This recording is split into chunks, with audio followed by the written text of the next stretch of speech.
So the burden of disease for Vietnam, according to the World Health Organization data statistics, the total burden of disease in Vietnam was 12.3 million dallies in 2008. Non-communicable diseases dominate the total amount of burden of disease that accounts for 71% of total burden. Cardiovascular disease is mostly the reason for adult death. As for deaths, stroke is the main reason for death among adults and children, which takes up almost a quarter of the deaths for the population, 22%. This followed by ischemic heart disease that accounts for 7%. Meanwhile, other causes like infection, road injury, and cancer, even though it is frequent, it only polls for less than 5%. Now for the public health issues.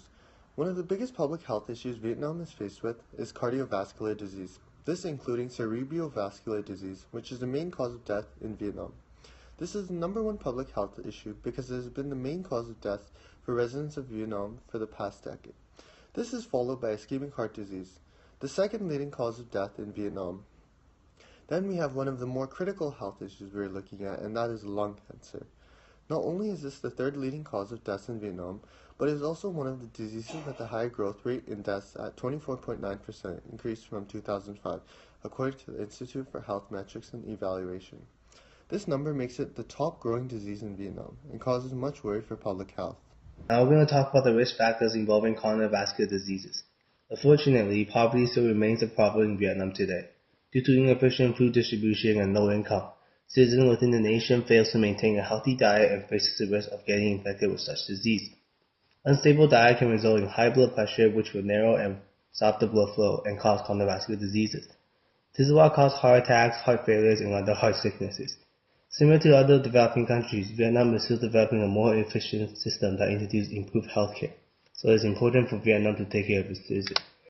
Our recommendations to manage and prevent the prevalence of these three chronic diseases in Vietnam include promoting healthy eating and physical activity to not only reduce hypertension, but to reduce stress and improve the functionality of both the heart, lungs, and blood vessels.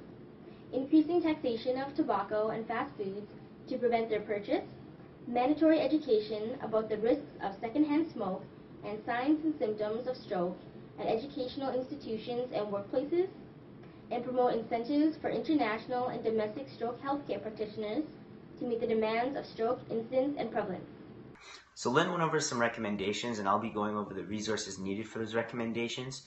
For CVD and stroke, we want human capital such as doctors and nurses to have online or in-person courses that we'll fund to go over the prevention and awareness of CVD and of stroke.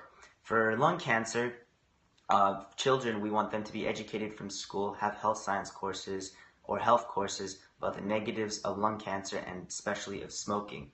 For everyone in general, we want a taxation on cigarettes and eventually want to have a prohibition on it. This will take a lot of resources such as money, funding, politicians, and lawmakers in the whole process. Social media is one key resource that we'll need, and it will be the one resource that will have the most effect at the cheapest cost.